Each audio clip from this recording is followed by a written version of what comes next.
नमस्कार, स्वागत है आपका एबी एकेडमी दुमका में। A B academy Dumka YouTube channel में आपका बहुत बहुत स्वागत है। तो चलिए आज हम लोग अधिगम अशक्तता से लेकर कुछ सवालों को देखेंगे कि बच्चों में या बालकों में जो अशक्तता होती है तो कितने प्रकार की होती है मुख्य रूप से और क्या क्या होती है, उसके नामों के बारे में जानेंगे, उसमें होने वाली परेशानियों के बारे में भी जानेंगे।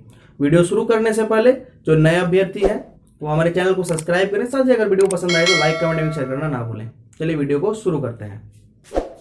तो सबसे पहला आता है हम लोग का अधिगम अशक्तता। सबसे पहले आता है अधिगम अशक्तता। तो चलिए इसके बारे में कुछ जान लेते हैं कि अधिगम अशक्तता होता क्या है। अधिगम अशक्तता मतलब होता है बच्चे जब सीखते हैं। अधिगम का मतलब होता है लर्निंग, सीखना। और जब बच्चे सीखते हैं अधिगम के दौरान होता क्या है कि बच्चों में कठिनाई होता है। किसी को पढ़ने में कठिनाई हो रहा है, तो किसी को लिखने में कठिनाई हो रहा है, तो किसी को मैथ बनाने में, गणित के बनाने में दिक्कत हो रही है, या फिर किन्हीं के तर्क शक्ति में दिक्कत हो रही है। तो मतलब अशक्तता जो होती है उसी को हम लोग बोलते हैं अधिगम अशक्तता। मतलब पढ़ाई लिखाई जो सीखने में अगर उनमें कोई परेशानी हो रही है तो उसी को हम लोग अधिगम अशक्तता बोलते हैं। तो कुछ अधिगम अशक्तता के प्रकार है, जैसे आपका डिसलेक्सिया, डिस्ग्राफिया, डिस्कैल्कुलिया। तो इस सभी के बारे में भी हम लोग लगातार नंबर बाय नंबर अभी चर्चा करेंगे। लगभग अभी आज हम लोग 8 प्रकार के जो अशक्तताएं हैं उसके बारे में चर्चा करेंगे। तो चलिए शुरू करते हैं सबसे पहले नंबर से। कुछ प्रमुख अधिगम अशक्तताएं, ठीक है, कुछ प्रमुख। तो सबसे पहले नंबर पे आता है हम लोग डिसलेक्सिया। तो डिसलेक्सिया में क्या होता है, डिसलेक्सिया जो है, डिसलेक्सिया में बच्चों को क्या दिक्कत होता है, तो डिसलेक्सिया जिनको होगा उनके पठन में प्रॉब्लम होगा। पठन मतलब बच्चे जो है बालक को पढ़ने में दिक्कत होगा। अब कुछ वर्ड लिखे हुए हैं जिसको वो अंतर नहीं कर पाएगा। मान लीजिए कोई बच्चे हैं जो पढ़ रहे हैं, उनको पढ़ने में दिक्कत हो रहा है, पठन में दिक्कत हो रहा है। क्यों दिक्कत हो रहा है? क्योंकि ऊपर लिखा हुआ है कुछ और उसको समझ में नहीं आ रहा। 2 वाक्य में उसको डिफरेंस करने में उसको दिक्कत हो रहा है।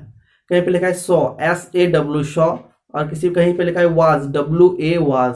तो वाज और सॉ में वो अंतर नहीं कर पाता है, उसको बोलते हैं हम लोग डिसलेक्सिया। तो चलिए डिसलेक्सिया को हम लोग थोड़ी सी और अच्छे से जान लेते हैं। डिसलेक्सिया, इसका संबंध पठन विकार से है। इसका संबंध किससे है? तो पठन विकार से है। इसका संबंध पठन विकार से। इससे यह अधिगम अशक्तताएं में बालक को पढ़ने में कठिनाई होती है। किसमें कठिनाई होती है? तो बालक को पढ़ने में कठिनाई होती है। जैसे एग्जांपल देखिए, सॉ लिखा हुआ है SAW सॉ एवं WA was, WAS was. Saw और वाज में देखिए आपका अरेंजमेंट चेंज है। SAW है, इसमें दिया है WAS, में अंतर नहीं कर पाता है। ठीक है, इसमें अंतर नहीं कर पाता है। तो जिसमें पठन विकार हो, जिसमें पढ़ने में दिक्कत हो, उसको डिसलेक्सिया बोलते हैं। ठीक है, अगला नंबर आता है हम लोग का डिस्ग्राफिया। डिस्ग्राफिया, तो डिस्ग्राफिया का मतलब होता है कि जो भी बालक अगर वो पढ़ाई लिखाई कर रहे हैं और उसको लिखने में दिक्कत आ रही है। किसमें दिक्कत आ रही है? तो लिखने में। बच्चे लिख नहीं पा रहे हैं, क्या है, उसको सही से लिख नहीं पा रहे हैं। साथ ही अगर लिख भी रहे हैं तो उसकी लिखावट बहुत ज्यादा खराब हो रही है, लिखावट उसकी बन नहीं रही है, हैंडराइटिंग बन नहीं रही है। तो ऐसे परिस्थिति में उसको हम लोग डिस्ग्राफिया बोलते हैं।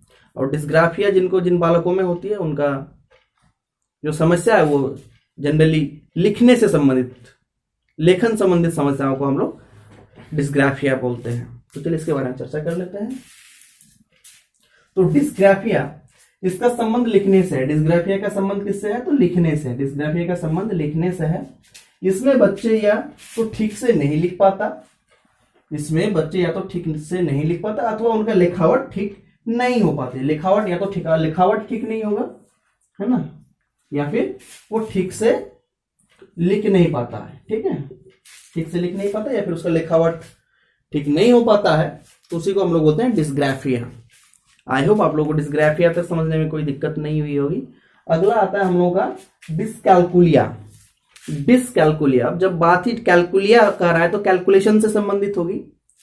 डिस्कैल्कुलिया का मतलब क्या होता है कि जब बालक को अंक गणित में प्रॉब्लम होती है, अब गणित उसको समझ में नहीं आ रही है, गणित उसके द्वारा सॉल्व नहीं हो रही है, तो उस प्रकार अगर हम कह सकते हैं कि बालक में किस प्रकार संबंधित अधिगम अशक्तताएं हैं, तो उसमें कहेंगे उसमें डिस्कैल्कुलिया है। डिस्कैल्कुलिया बोले तो उसको अंक गणित से संबंधित समस्याएं होंगी, जोड़, गुना, घटाव, ये सब करने में दिक्कत होता है। तो चलिए देखते हैं इसको हम लोग डिटेल्स में। तो डिस्कैल्कुलिया इसमें बच्चे गणित मतलब अंक गणित, अर्थमेटिक में अंकगणित को समझने में कठिनाई का अनुभव करते हैं उसे हम लोग कहते हैं डिस्कैलकुलिया। डिस्कैलकुलिया का और एक नाम है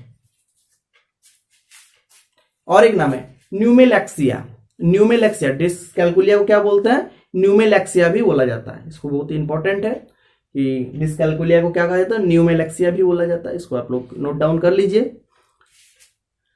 चलिए इसको जल्दी से लिख लीजिए, आगे हम लोग बाकी के बारे में चर्चा करेंगे अभी।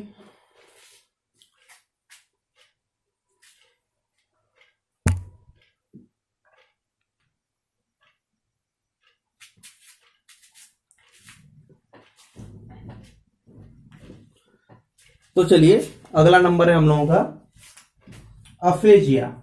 अफेजिया क्या होता है? तो भाषा एवं संप्रेषण अधिगम असफलता को अफेजिया कहते हैं। इससे पीड़ित छात्र मौखिक रूप से सीखने या अपने विचार को व्यक्त करने में कठिनाई का अनुभव करता है। अफेजिया क्या होता है? तो अफेजिया में होता है कि कोई भी अपनी अभिव्यक्ति जो है वो अपनी जो अंदर की बात है, अपने मन की बात है, उसको व्यक्त नहीं कर पाता है। जो अपनी मन की बात व्यक्त करने में असफल होते हैं, जिसको कठिनाई होती है, उसी को हम लोग अफेजिया बोलते हैं। मौखिक रूप से सीखने में भी उसको समस्या होती है। उसको मौखिक रूप से सीखने में भी क्या होती है? समस्या होती है। मौखिक रूप से सीखने में समस्या, साथ ही अपने अभिव्यक्ति जो बोलकर हम लोग प्रकट करते हैं, अभिव्यक्ति मतलब होता है हमारे मन की बात जो हम कहना चाहते हैं, तो अभिव्यक्ति में जो समस्या आती है उसको बोलते हैं अफेजिया।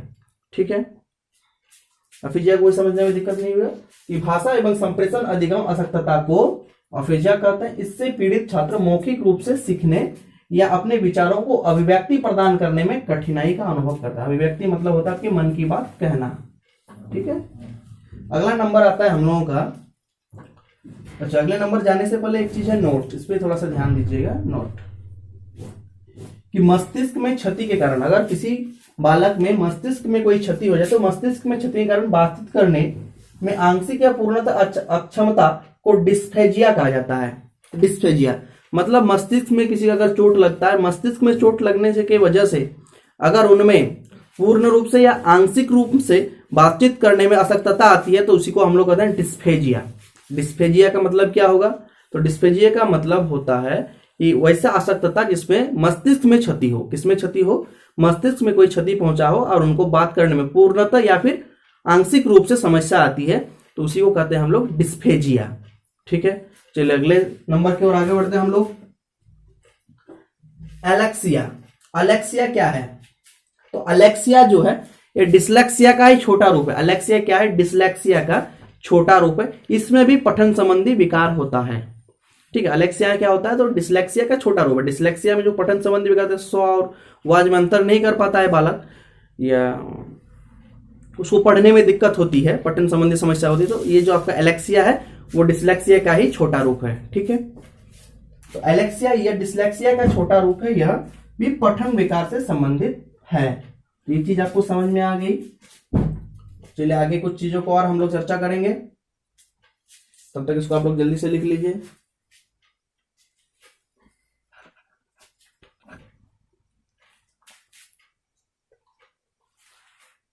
तो चलिए अब हम लोग अगले नंबर की ओर आगे बढ़ते हैं। तो अगला नंबर है हम लोग एप्रेक्सिया। एप्रेक्सिया क्या है? तो एप्रेक्सिया जो ये शारीरिक विकार से संबंधित है। एप्रेक्सिया क्या है? एक शारीरिक विकार है। ठीक है, एप्रेक्सिया क्या है? तो यह एक शारीरिक विकार है एप्रेक्सिया। इसमें शारीरिक रूप से विकार होता है, इसमें इस तरह का दूसरे टाइप का कोई भी सिम्टम्स नहीं आता है, शारीरिक विकार है, इसको एप्रेक्सिया बोला जाता है। अगला नंबर आता है हम लोगों का डिस्थीमिया। डिस्थीमिया क्या होता है? डिस्थीमिया का मतलब होता है गंभीर तनाव की जो अवस्था है।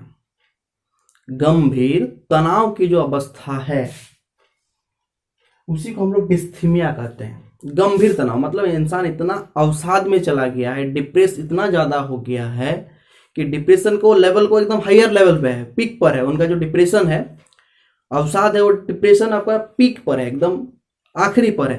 तो उस कंडीशन में जो व्यक्ति फील करता है, उस कंडीशन में जो व्यक्ति को महसूस होता है तनाव की, जो एकदम पूरी तरह से वो तनावग्रस्त है, पूरी तरह से फ्रस्ट्रेट है, वो व्यक्ति फ्रस्ट्रेट है, पूरी तरह से तनावग्रस्त, तो उसी को हम लोग बोलते हैं डिस्थीमिया।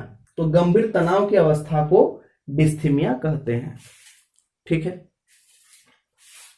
अगला नंबर आता है हम लोग का डिस्मॉर्फिया।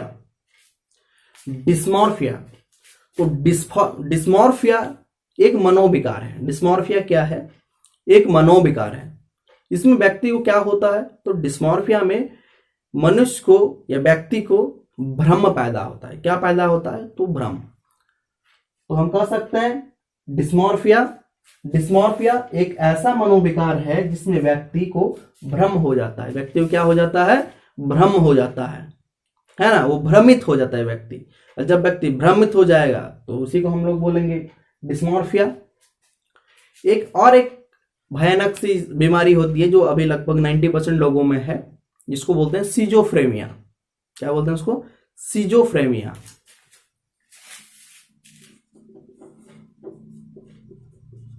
सिजोफ्रेनिया, ये सिजोफ्रेनिया क्या है ना, ये सिजोफ्रेनिया में शक की बीमारी है। किसकी बीमारी है? शक की बीमारी। शक की बीमारी है। ठीक है, शक की बीमारी। शक की बीमारी का है, अगर हम किसी से बातचीत कर रहे हैं, किसी से भी कोई भी बातचीत कर रहे हैं, कोई व्यक्ति सामने से आ रहा है और उनको देखकर हम अपना बातचीत बंद कर देते हैं। जो सामने वाला व्यक्ति को देख के हम कोई प्राइवेट बात कर रहे होंगे, कोई दो व्यक्ति हम लोग प्राइवेट बात करें तो तीसरा व्यक्ति को आते हुए देखते हैं, अपना बात करना बंद कर देते हैं।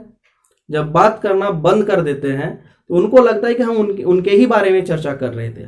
उनको ऐसा लगता है कि हम उनके बारे में ही चर्चा कर रहे थे। तो इसी को बोला जाता है सिजोफ्रेनिया, है ना, शक करने की बीमारी।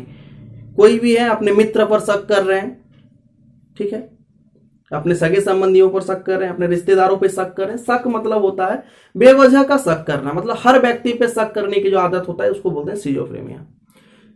ठीक है, साथ इसमें और एक समस्या आता है कि व्यक्ति वास्तव में नहीं है, लेकिन उनको ऐसा लगता है कि उसके पास कोई और व्यक्ति, वो मने मन कुछ बोलते जा रहा है। इस तरह कभी कभी व्यक्ति देखें उसके आसपास कोई नहीं है लेकिन वो अपने मन से बात कर रहा है, तो ये भी एक मनोविकार है। तो ये मनोविकार को हम लोग कहते हैं सिजोफ्रेनिया। ठीक है, तो आई होप ये जो हमने आपको अशक्तताएं के बारे में बताया, अधिगम अशक्तता, इसके बारे में आप लोग जान पाए होंगे। तो अगर जो नए अभ्यर्थी हैं वो चैनल को सब्सक्राइब करें। साथ ही अगर वीडियो पसंद आए तो लाइक, कमेंट एवं शेयर करना ना भूलें। साथ ही नोटिफिकेशन बेल को ऑन कर दें ताकि हमारी हर वीडियो की नोटिफिकेशन आपको जल्द से जल्द मिल सके। हम आपके लिए सीडीपी की मज़ेदार वीडियोस जो आपके एग्जाम सीटेट, जेटेट, यूपीटेट या किसी भी स्टेट टेट के लिए जो आवश्यक है उसको लेकर आते हैं। तो आप लोग अपना सपोर्ट हमें बनाए रखें। हम आपके लिए इस तरह का मज़ेदार वीडियो लेके आएंगे आसान भाषा में, ताकि आपको कम से कम समय में ज़्यादा से ज़्यादा टॉपिक को कवर किया जा सके, आपको एक अच्छा सा नॉलेज बहुत ही कम समय में मिल सके, साथ ही आसान भाषा में मिल सके। हमारे जितने भी हिंदी भाषी छात्र हैं, जितने भी हिंदी भाषी हमारे कैंडिडेट हैं जो टेट की तैयारी करें, उनके लिए बहुत ही महत्वपूर्ण होगा। तो आप अपने मित्र साथी को ये वीडियो शेयर कर सकते हैं। तो चलिए मिलते हैं एक नेक्स्ट वीडियो में, तब तक के लिए जय हिंद।